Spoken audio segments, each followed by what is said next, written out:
Buen día, mi nombre es Jorge Rafael Gutiérrez Pulido. Le damos la más cordial bienvenida a la conferencia Análisis de datos clínicos para la predicción de secuelas COVID usando Machine Learning y Python. Les recordamos de la comunicación durante la conferencia únicamente a través del chat. Al final, agradecemos sus preguntas, comentarios y dudas. Para impartir esta charla nos acompaña César Javier Ramírez Manso, egresado de la Facultad de Telemática de la carrera de Ingeniería de Software de la Universidad de Colima, graduado con el premio Peña Colorada. Realizó sus prácticas profesionales en Microsoft, trabajando en reconocimiento facial, entrenamiento de modelos personalizados, reconocimiento de objetos y AWS. Actualmente, estudiante de la maestría en tecnologías de Internet. Bienvenido, César, adelante.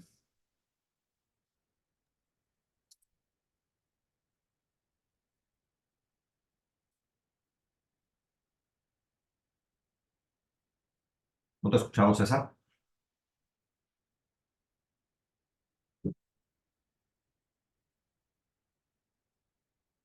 No te Hola. escuchamos, no te escuchó. Hola. Ya estás, adelante. ¿Ya? Ok. Era el micrófono. Les comentaba, yo les voy a hablar acerca del tema de análisis de datos clínicos para predicción de secuelas COVID usando Machine Learning. La agenda van a ser principalmente 5 puntos. La introducción, les voy a hablar acerca de la problemática, qué, qué es lo que intentamos resolver, qué se identificó. Después, sobre los objetivos y la justificación, qué es lo que se quiere conseguir, cómo y por qué. Después, todo el proceso de desarrollo, cómo se empezó, cómo se hizo los procesos de entrenamiento y al final, qué resultados obtuvimos con todo esto y finalmente unas conclusiones y hablar sobre cosas que quedaron pendientes. Bueno, primero hablamos sobre la introducción. Como se podrán imaginar, este proyecto se basa en la situación de COVID, que si bien muchas personas pueden creer que ya a día de hoy ha desaparecido, ya no es un problema, bueno, pues la verdad es que no. Recientemente aquí en Colima ha vuelto a resurgir brotes, incluso aquí en mi misma casa ha habido casos de COVID y pues es un problema que sigue latente. Como información que nos brinda CONACYT al día 18 de febrero, de 2024, se tienen confirmados 7.633.000 casos y estos únicamente los que han sido registrados directamente y obviando muchos más que no fueron a hacer una prueba o a acudir a atención médica. Por lo tanto, tenemos muchos millones de casos.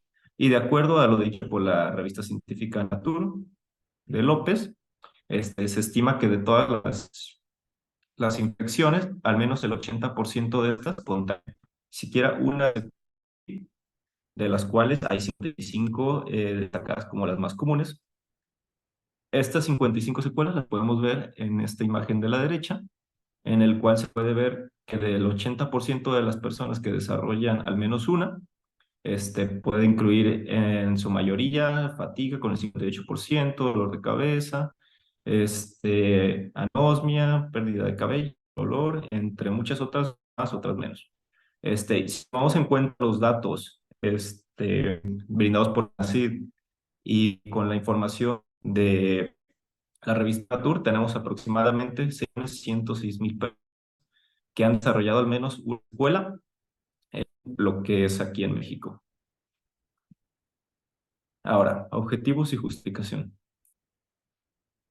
El objetivo de este proyecto es básicamente hacer un análisis de los síntomas y las secuelas de COVID para después poderlos procesar y predecir permanencia y severidad del mismo COVID, utilizando lo que es el Machine Learning. Como objetivos específicos, tenemos la recuperación de información confiable y actualizada acerca de todo lo que envuelve a COVID y sus posteriores secuelas, crear modelos de análisis de riesgo y persistencia de secuelas COVID utilizando datos clínicos y información que afecte a la misma población. Y por último, desarrollar un prototipo funcional en el cual se utilice el mismo modelo predictivo para identificar severidad de las secuelas. Ahora, como justificaciones, pues tenemos que en este proyecto se ven involucrados temas como lo que es el Machine Learning, la inteligencia artificial y pues obviamente el COVID-19. Ahora, la importancia de este tema radican en muchas cosas, más allá de poder analizar los hechos, poder dar un tratamiento. También es importante resaltar aquellos aspectos socioeconómicos, políticos que implican el desarrollo de secuelas o el momento como fue la pandemia. Por ejemplo, no sabían que muchas aseguradoras o instituciones, compañías implementaron sistemas de apoyo para las personas que padecían COVID o que posteriormente desarrollaron alguna secuela y por lo tanto ya no podían regresar a sus trabajos porque ya no es lo mismo. Por ejemplo, alguien que trabajaba cargando mercancía, un dolor de espalda, más secuelas, ya hacer su mismo trabajo y por lo tanto necesitan. También muchos países invierten dinero, recursos preocupados por esta situación, porque la pérdida de empleos y fuerza laboral pues significa una bajada en todos los aspectos de un mismo país. Por lo tanto, es necesario invertir en estos procesos de atención a los pacientes. Este proyecto tiene como alcance la utilización de bases de datos abiertas que sean libres, no estén protegidas bajo algún asunto de privacidad o contratos de confidencialidad. Los datos que aquí se obtengan solamente van a ser considerados como investigativos, no como datos absolutos, ya que en temas de salud, por lo menos a día de hoy, no puede considerarse nada 100% fiable. Los recursos se van a mantener lo más al margen, lo que involucra presupuesto y todo eso. Y el objetivo de este proyecto es realizar investigación y no como tal capitalizar o vender o implantar algún servicio. Ahora, para el proceso de desarrollo, como les comentaba, este es un proceso de entrenamiento de modelos de aprendizaje, o también conocido como Machine Learning. Y como todo proceso de aprendizaje, incluye varias fases. La primera, pues, preparación, recolectar los datos, que son la base de todo lo que es este proceso de realización de modelos, limpiar, normalizar, estandarizar y todo lo que involucra. Después, ya con los datos, se realiza un entrenamiento, se realizan los códigos y se obtienen modelos. Después, con el afinado, se ponen más precisos, se arreglan detalles. Después se generan los primeros prototipos funcionales, luego se evalúa el rendimiento y qué tan precisos son para realizar predicciones. Y por último, se realiza el monitoreo con ajustes y correcciones para mejorar lo que se obtenga de la evaluación. Bueno, partiendo de la primera etapa, que es la obtención de datasets, es la parte más importante de todo lo que es el proyecto. Por lo tanto, realizamos una búsqueda exhaustiva en varios sitios de recopilación de datasets, en páginas del gobierno, en las mismas herramientas que brindaba Google para búsqueda de información, y siempre considerando los puntos mencionados anteriormente, que sean bases de datos abiertas y que se ajusten a las medidas dictaminadas. Ahorita más adelante vamos a hablar de eso. Y pues también se tienen que realizar las respectivas labores de limpieza porque no siempre se encuentran datos 100% listos para procesar, por lo tanto hay que hacer un postprocesamiento una vez encontrados. Bueno, para la búsqueda de datasets se consultaron con especialistas en el área de la salud, los cuales nos brindan su apoyo y consulta cuando lo requerimos a lo largo del proyecto y nos brindaron diversos variables, las cuales tenemos que poner atención al momento de intentar buscar información relevante sobre todo el asunto de la predicción de secuelas y síntomas y datos clínicos. Aquí generamos una pequeña tabla en la que podemos ver la información que nos brindaron. Y finalmente se encontró un dataset proveniente de la IMSS, que es una asociación de medicina de la India. Este dataset, detallándolo un poco, cuenta con 487 registros, con seguimientos de 4 semanas y 6 meses, que de acuerdo a información documental, estas son las fechas más comunes para detección de secuelas a corto, 4 semanas, y largo plazo, 6 meses. También incluía datos demográficos como edad, ocupaciones laborales, situaciones económicas. También incluye información sobre si han recibido o no vacunas, sobre si han tenido alguna infección previa o han tenido algún tratamiento experimental o normal. Y pues finalmente, las síntomas y secuelas. Y un punto importante, que aquí se nos destaca la gravedad de cada caso, que es información que vamos a utilizar posteriormente. Este dataset se dividió en 3 segmentos. Primero síntomas, después secuelas y por último datos generales para análisis y generación de información. Posteriormente, para el entrenamiento, consultando varios proyectos y artículos similares sobre modelos de predicción de enfermedades o similares a nuestro proyecto, se decidió utilizar el tipo de entrenamiento llamado árboles de decisión, en los cuales básicamente se parte de una raíz con todo el conjunto de datos y dependiendo de varias variables, si es un caso u otro, va partiendo hacia un lado izquierda o derecha y hasta el final termina con una cierta clase. Y para también estudiar las correlaciones entre los casos, se utilizaron dendogramas. Los dendogramas son estas gráficas de arriba, en los cuales se analiza qué tan relacionados está un caso con otro y qué tanta distancia hay entre ellos, para verificar si son similares o si son, si están relacionados, vaya. Bueno, después, con los datasets mencionados anteriormente, que se dividió en síntomas y secuelas, se obtuvieron un modelo principal en el cual necesitábamos generar más con finalidad de poder comparar más modelos a poder obtener validación de resultados. Por lo tanto, se decidió utilizar cross-validation para generar 5 variantes de los mismos modelos utilizando lo que es los mismos datos, obteniendo así 5 a los que se llaman false, con diferentes precisiones en las cuales podemos ver cada uno tiene una precisión bastante alta. Esto significa 92%, 93%, 91%. Acá en el caso de las secuelas tenemos también 92%, 91%, bastante elevadas, algunas varían más que otras. Después, los siguientes resultados. Estos son unos árboles de decisión obtenidos en base a los modelos previamente mencionados, en los cuales tenemos un árbol de decisión de síntomas y un árbol de decisión de secuelas. En cada uno de estos se parte de un nodo raíz, que es el que está en la parte superior.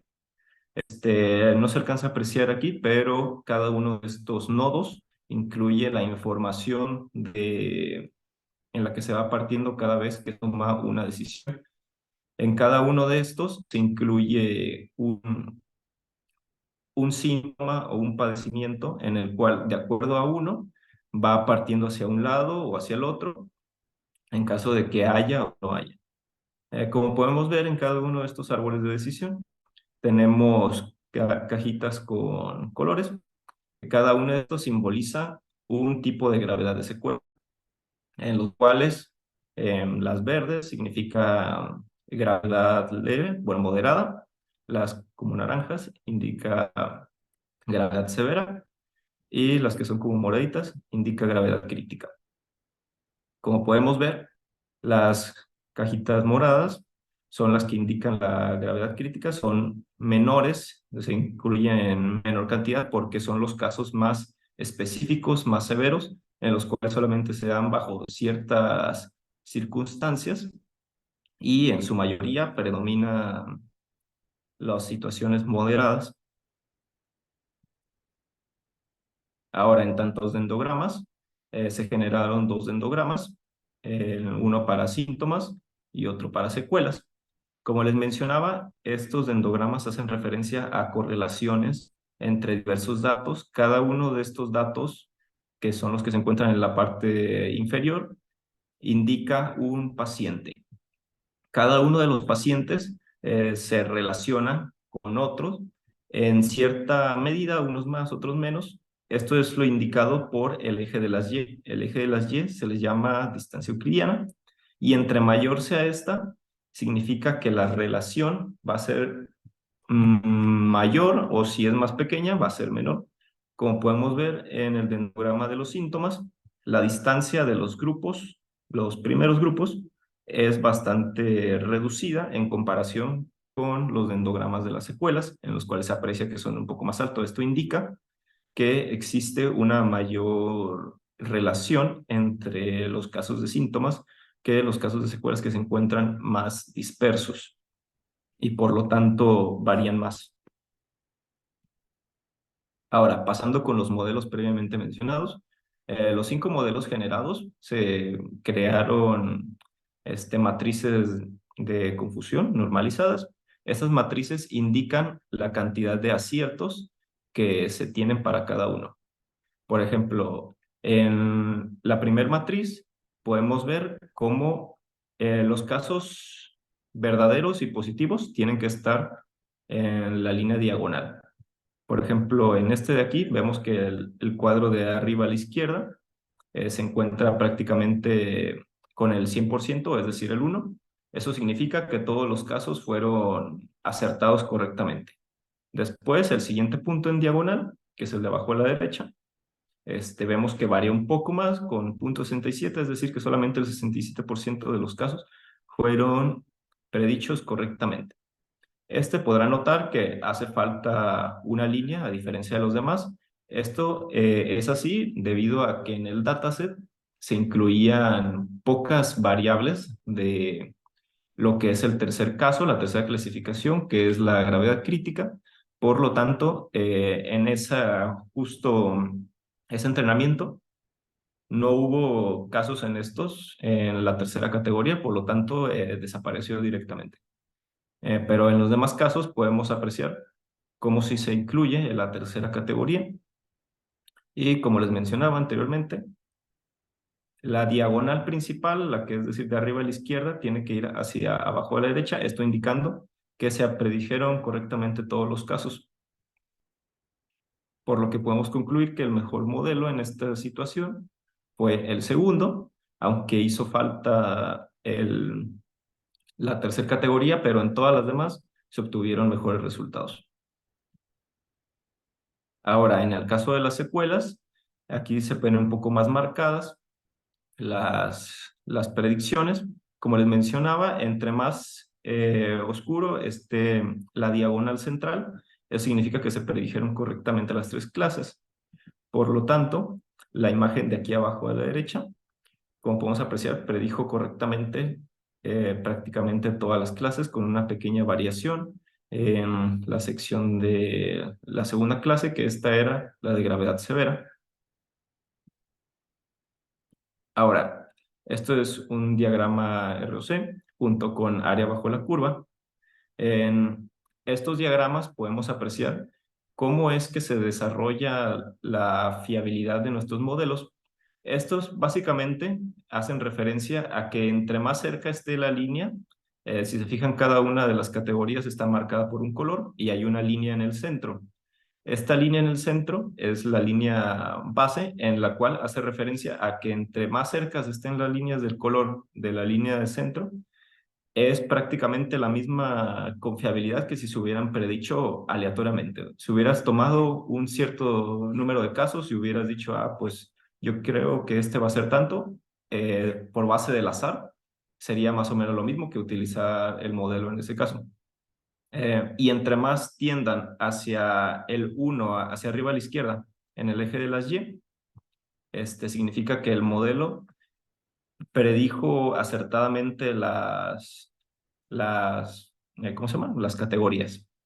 Y como podemos ver, en la mayoría de modelos se tiende más hacia arriba a la izquierda, exceptuando el 4 y el 5, en el cual incluso hay una categoría que pasa abajo de la línea. Esto quiere decir que el desarrollo, el desempeño es hasta un poco peor que si lo hicieras aleatoriamente, en el caso de la tercera categoría, que son las graves. Como les mencionaba, en el dataset prácticamente no se incluían muchos datos sobre la tercera categoría, que eran las graves. Por lo tanto, en ciertos casos, incluso no incluyeron valores para estas gráficas. Como pueden apreciar, hay algunos campos donde se incluye NaN, que eso significa que no hubo categorías con todo esto. Partiendo con el de las secuelas, aquí César, podemos... César, una moción de orden ya considera ir aterrizando para también tener oportunidad de pasar a la parte de preguntas y respuestas. Sí, muy bien, ya voy terminando. Bueno, y aquí lo misma situación, pero ahora con las secuelas, como podemos ver, aquí se aprecia más lo que les mencionaba, que tienden hacia arriba a la izquierda. Eso quiere decir que es una precisión prácticamente perfecta, con pequeños fallos por ahí.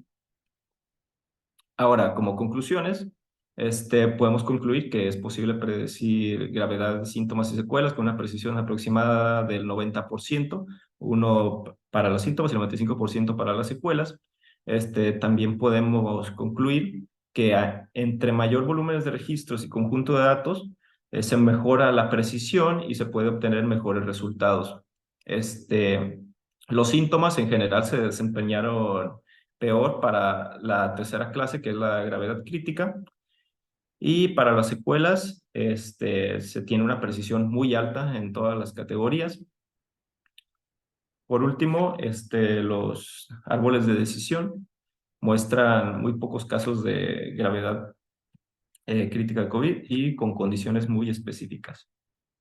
Ahora, como trabajo futuro, pues tenemos 4 principales opciones para poder ser desarrollada, que es utilizar datos delimitados, ya sea por la región Colima o utilizando algún otro sesgo. También realizar recolecciones de datos de manera más directa, así podemos asegurarnos obtener los datos que queremos, exactamente lo que queremos. Desarrollar una aplicación en la cual poder hacer uso de estos modelos de predicción para darles algún uso práctico. Y como cuarta opción, realizar el mismo trabajo, pero utilizando otros algoritmos para poder comprobar la eficacia con otros algoritmos.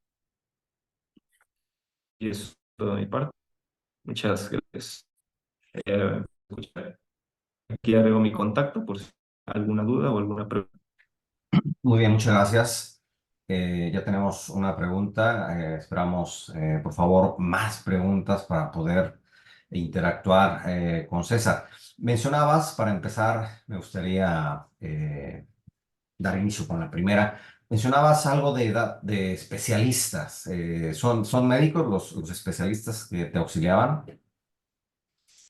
Sí, así es. Contamos con el apoyo de 2 médicos especialistas, una pediatra y un internista, con los cuales consultamos toda esta información referente a la salud, porque como les mencionaba anteriormente, la tecnología hoy en día no está muy desarrollada para poder darnos 100% en datos obtenidos de manera procesada tecnológica. Siempre hay que recurrir a un especialista para poder confirmar datos o tomar en cuenta situaciones que no pueden ser obtenidas simplemente investigando o desarrollando.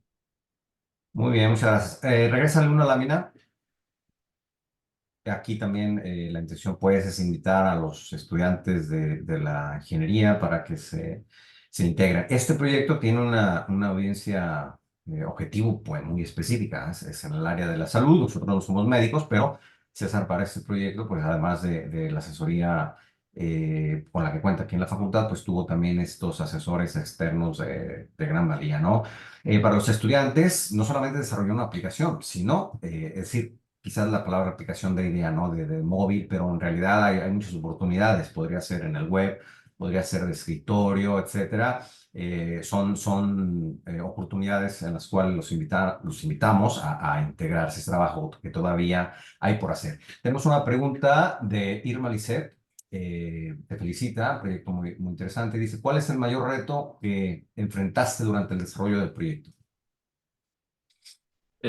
Pues yo considero que lo más complicado fue la obtención de la información, de los datasets, de qué datos íbamos a tomar en cuenta al momento de estar investigando, porque al momento de adentrarte en las páginas de recuperación de datasets, te encuentras muchísimas variantes de una cosa y de otra, y realmente a veces no sabes qué es lo que necesitas o si la información que encontraste es suficiente porque había unos con muy pocos registros, otros que no tenían realmente lo que buscábamos, así que realmente nos echamos, yo creo que unos 6 o más meses simplemente buscando datasets, comprobando si eran adecuados o no, o si era mejor buscar otro, y eso Sí, sería sí, lo sí, más complicado. ese fue el principal reto. Sí, definitivamente esa primera etapa puede ser costosa. Muy bien, Beatriz Alexa te pregunta, ¿cómo crees que se podría mejorar los resultados obtenidos? Para mejorar, por ejemplo, las gráficas que mostrábamos antes, que había partes en las que ni siquiera aparecían la tercera categoría. Yo creo que sería recopilar más información o buscar algún dataset que contuviera más registros para poder llenar esos campos, porque lo que pasaba era que al momento de realizar los diferentes modelos, al ser tan pocos casos los de la tercera categoría, que era la crítica, había momentos en los que no agarraba ninguna, por lo tanto aparecían sin nada y pues ahí es donde aparecían torcidas las gráficas. Por lo tanto, yo creo que sería eso, recopilar más datos o buscar más información con todas las categorías. Muy bien, muy bien. Una pregunta más. Cristian Israel dice que tu proyecto le parece muy interesante y pregunta, ¿se consideran factores como el envejecimiento, las condiciones preexistentes o las variantes del virus en el desarrollo del modelo? Este, Sobre eso, algunas sí, por ejemplo, el envejecimiento y las condiciones preexistentes, como les mencionaba anteriormente, había en el dataset encontrado, había datos sobre la edad, sobre condiciones laborales, sobre también si ya habían tenido en algún momento un contacto con COVID o algún padecimiento como diabetes o enfermedades crónicas. Variantes de virus, no como tal, sino que más bien consideramos el virus como un total, un todo, sin centrarnos mucho en las diferentes pues, variantes que ha habido a lo largo del tiempo, ya que constantemente hay más y en lo que te puedes centrar en una variante, igual ya apareció otra y al final va a ser demasiado estar adaptando a una variante o hacia otra. Muy bien. Muchas gracias, te felicita de nueva cuenta Beatriz Alexa. Y bueno, pues ya, si no hay otra pregunta, estamos terminando. Agradecemos tu valiosa intervención. Como a todos los participantes les haremos llegar su constancia. Muchas gracias a todos los asistentes y los invitamos a permanecer en línea, pues ya enseguida tendremos la última de las pláticas. Muchas gracias. Hasta pronto. Gracias.